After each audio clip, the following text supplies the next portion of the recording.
Welcome,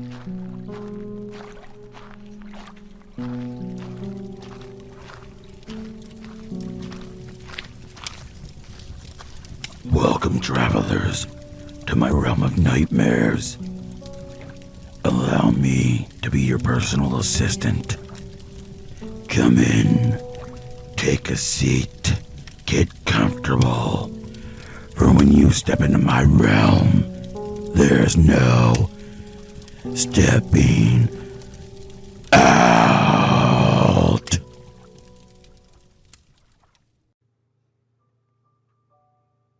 Have you ever had one of those moments?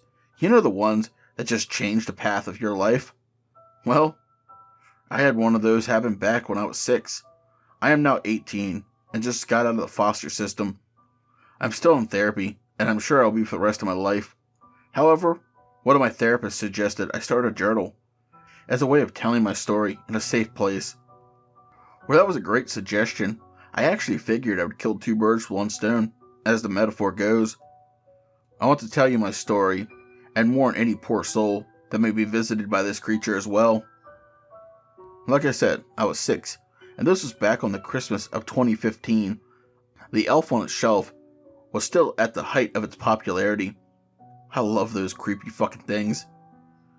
But as I got older, I was such a fucking kid thinking 6 was old.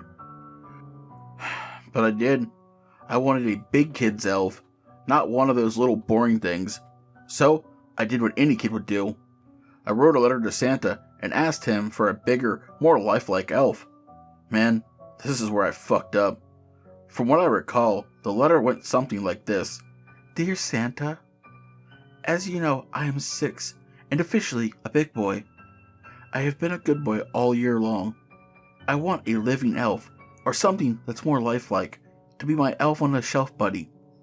If you could spare one of your elves, I would really be so happy. Don't judge me, okay? I was 6. But a week later, on December 1st, I got exactly what I wished for. A package that was marked from Santa was on my doorstep, with my name on the tag wrapped in a bright red and green Christmas paper. I grabbed the package and ran into my house to show my mom and dad. Again, the interaction went something like this. Mommy! Daddy! Look at what Santa sent me as a gift! Before they could stop me, I had the paper ripped off, and in a beautifully carved wooden box was a sleeping elf. On the box were, I don't know what to call them, runes? Sigils? But I think they were preventing the elf from escaping? Or waking up. I'm not sure. But I'll talk more about that later. The freaky thing was, the second I opened the box, its eyes opened up. No, it did not come to life or talk. It was more like one of those dolls. You know, the ones when you lay them down, their eyes shut, but once you pick them up, they open back up. But he did not need to be picked up. Both my mother and father got into an argument about whether either of them had bought me a gift. And if not, where did the damn thing come from? In the end, they figured a friend of mine had got me a gift and was doing a secret Santa thing. So, they let me keep it. Life went on as normal for a few days. Mom and Dad would put the elf in locations of the house and say it was watching me. I now know that it was not watching me. It was watching my mother and father. Again, I'm getting a bit off track. We will get there shortly. As the elf was moved through the house, life went on as normal. I was a kid, so of course I acted out and was punished. I want that to be understood that my parents never abused me, or were anything but amazing to me. I will get into the details that I remember from the weeks leading up to that tragic Christmas. Like I said, the first week nothing happened. The elf was moved, I went to school, and we decorated for Christmas. The second week, I was a little naughty. I wanted a gift from the store. My parents told me that maybe Santa would bring it to me on Christmas. I threw a fit in the store, and when we got home, my mother sent me to my room until dinner was made. I came out, ate, and was sent back to my room. My parents did not take my toys away, but they did yell at me. I guess that was strike one. Thinking back, after they yelled at me, is when it all went to shit. The next morning, I was abruptly woken up by my dad. I was dragged downstairs, and on the wall were the words, "Be nice." I will not warn twice. My father asked me what that was, and I told him I don't know who or how that got there. Of course, he thought I was lying, so he forced me to wash it off the wall, and I was grounded for a week. No TV, no toys. Now as an adult, I know that's not the end of the world, but at that time it was. So, what did I do? I went to the elf and pleaded with him not to tell Santa I was naughty. I said I did not write that on the wall, I swear. That was when I noticed it was holding a marker. When I looked up at it, I asked, thinking back on it, it was strike two. Did you do that? And I swear, the fucking thing winked at me. Like any child would, I went and told my dad it was the elf, and he thought I was lying. I once again got yelled at and sent to my room, this time without dinner.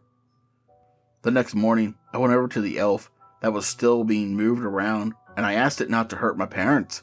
They are really very kind, but just stressed. And lo and behold, the next week and a half was good. Nothing happened. Life was normal. And then it happened. Strike three. This was when everything went down, and the image that still haunts my nightmares was born. I was running through the house, playing with a toy airplane my parents had bought me last Christmas.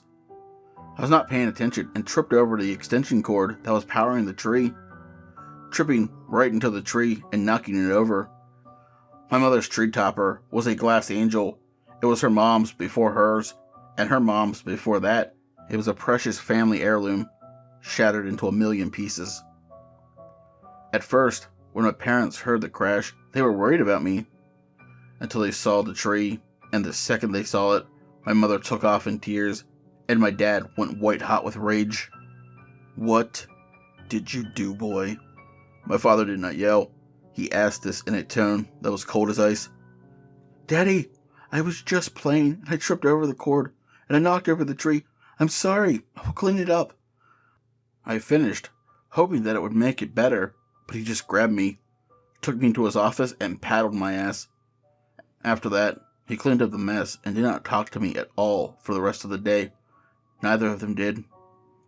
That's the last memory I have of my parents before. Well, you're about to find out.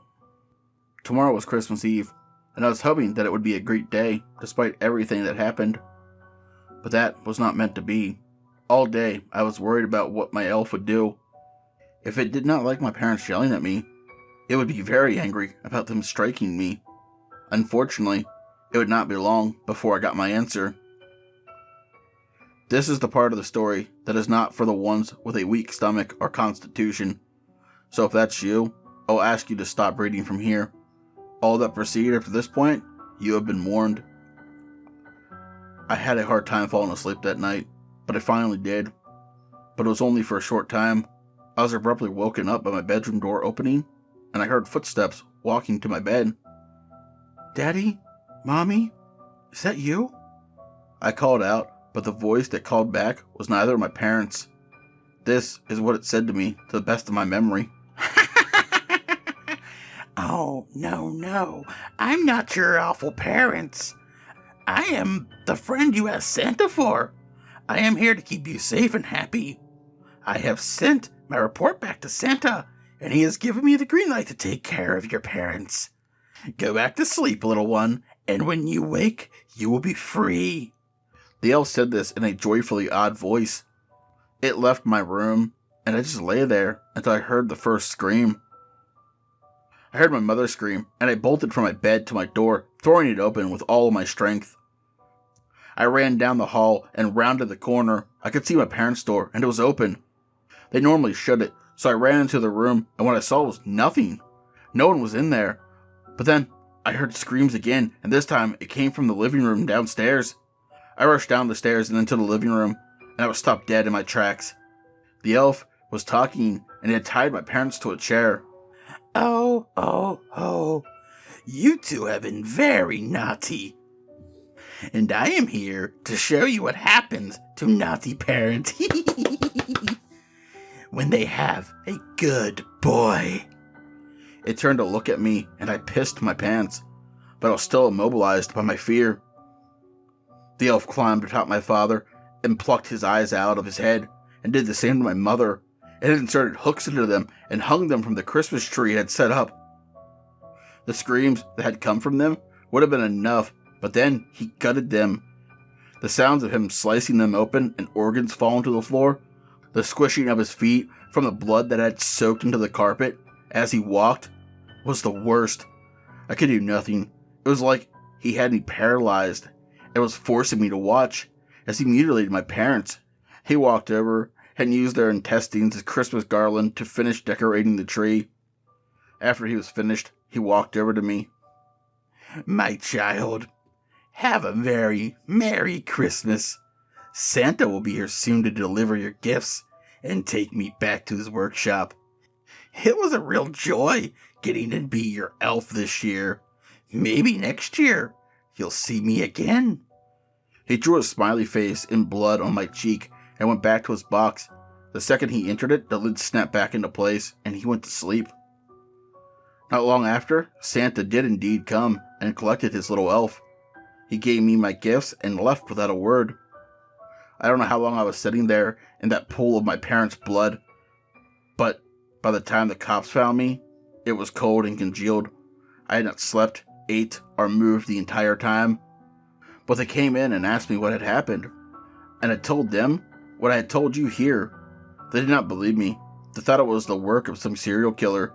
So, let this be a warning to you. If you receive an unexpected gift from Santa, and if that thing is inside a box marked with unknown sigils or runes, do not open that box. And if you do, parents, be on your best behavior, or you will not make it to see Christmas with your kids. Believe me or not, this is the truth of what happened to me.